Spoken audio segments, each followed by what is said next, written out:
got so motherfucking design on right now.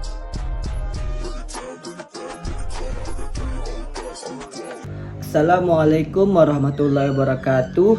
Alhamdulillahirabbil alamin. Amma ba'du. Baiklah, di sini saya akan menjelaskan materi dari akidah akhlak yang berjudul menghindari akhlak tercela atau yang disebut ananiyah, putus asa, ghadab dan tamak. Apa sih arti dari kata ananiyah? Baiklah, saya akan menjelaskan ananiyah di sini. Menurut bahasa, ananiyah merupakan sifat tercela yang disebut juga dengan egois, yaitu sifat yang sering menilai sesuatu berdasarkan dengan kepentingan diri sendiri dan meremehkan orang lain. Terus ada juga godop. Godop adalah salah satu sifat yang tercela. Menurut bahasanya, godop berasal dari bahasa Arab, yaitu artinya marah atau pemarah. Dan juga ada tamak. Apa sih makna dari tamak? Tamak itu berarti rakus hatinya, atau sedang menurut istilah tamak adalah cinta kepada dunia atau harta terlalu berlebihan tanpa memperhatikan hukum haram yang mengakibatkan adanya dosa besar. Itu yang disebut dari kata tamak atau rakus, terlalu mementingkan dunia tanpa memikirkan akhirat. Dan juga ada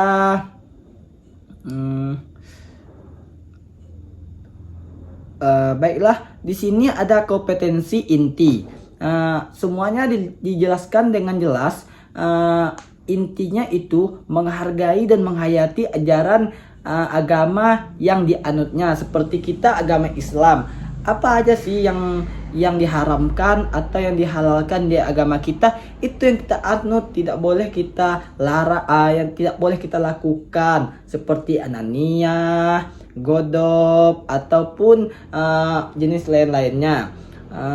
Dan juga ada memahami pengetahuan faktual, konseptual, dan prosedural berdasarkan rasa ingin tahunya tentang ilmu pengetahuan, teknologi, seni, budaya terkait fenomena dan kejadian tampak mata.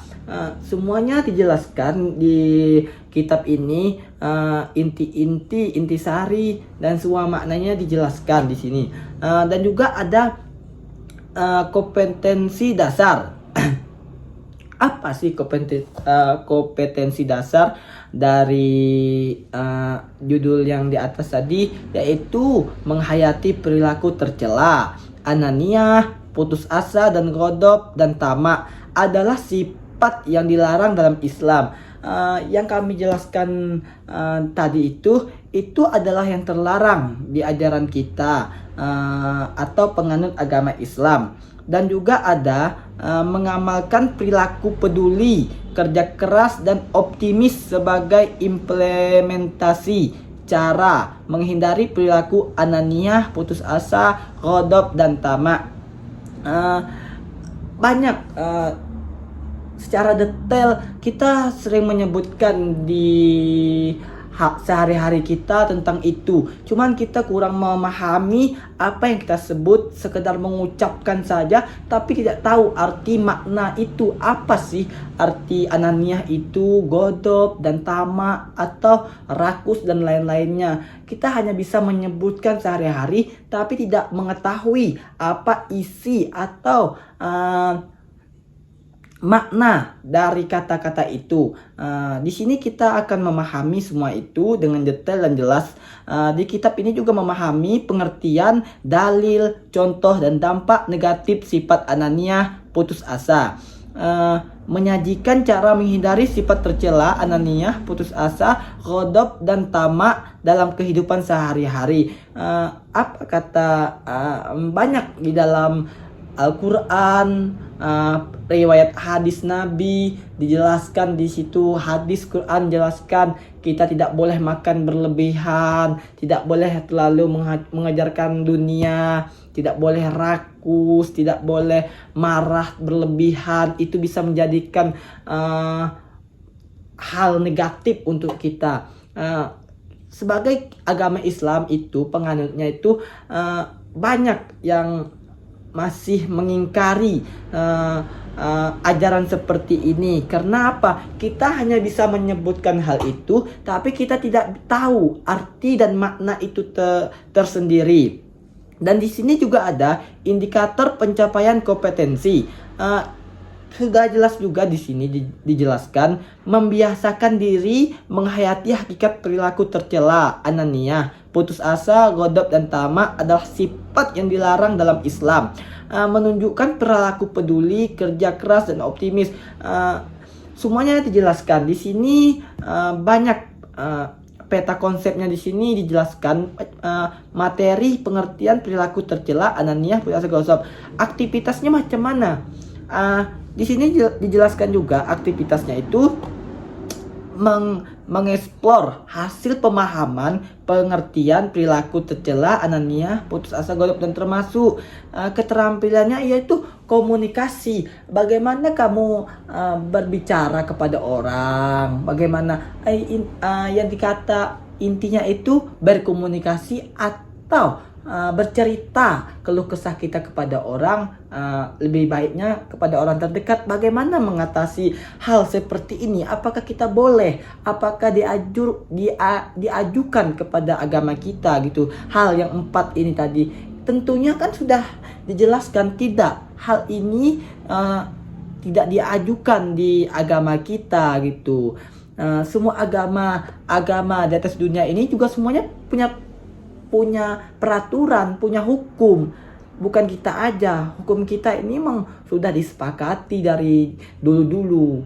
Dan sekarang kita akan memahami, kita memperdalamkan apa hukumnya. Hukum yang harus kita lakukan, hukum yang haram, hukum yang tidak adil, hukum yang boleh dan tidak boleh. Itu perlu kita dalami lagi secara detail. Di sini juga ada cerita. Dan terakhir ini kita cerita. Ada pemburu yang rakus. Pada suatu hari, seorang pemburu telah menangkap seekor burung murai. Dengan perasaan sedih, burung murai itu merayu kepada si pemburu. Burung itu bertanya, "Apa yang ingin engkau lakukan pada diriku?" Lelaki itu menjawab, "Akan aku sembelih engkau dan memakan engkau sebagai lauk.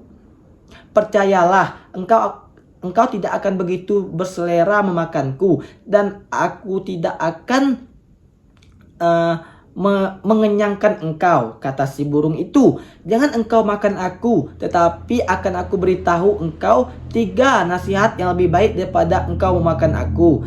Si burung berjanji akan memberikan nasihat pertama ketika berada dalam genggaman orang. Genggaman orang itu. Yang kedua akan diberikan kalau ia sudah berada di cabang pohon. Yang ketiga ia sudah mencapai puncak bukit. Terpengaruh dengan rayuan si murai itu, si pemburu pun setuju. Lalu dia meminta nasihat pertama. Kata burung itu, "Kalau kau kehilangan sesuatu, meskipun engkau menghargainya seperti hidupmu sendiri, jangan menyesal." Orang itu pun melepaskannya dan burung itu segera melompat ke dahan. Disampaikannya nasihat yang kedua, "Jangan percaya kepada segala hal yang bertentangan dengan akal apabila tak ada bukti." Kemudian burung itu terbang ke puncak gunung. Dari sana ia berkata, wahai manusia malang, jika tadi engkau sembelih aku, niscaya engkau akan dapati dalam tubuhku ada 2 biji mutiara. Berat setiap mutiara itu adalah 20 gram. Terperanjat sungguh si pemburu itu mendengar kata-kata si burung murai. Si pemburu merasa dirinya telah tertipu. Bodohnya aku. Bagaimana aku bisa membiarkan peluang yang begitu berharga?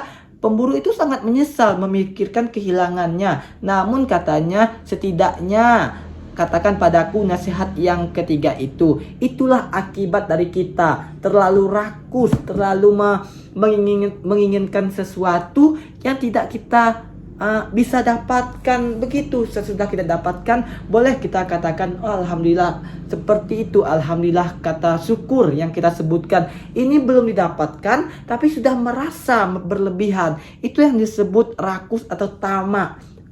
Baiklah, sekian materi yang saya sampaikan. Wabillahi taufiq wal hidayah. Wassalamualaikum warahmatullahi wabarakatuh.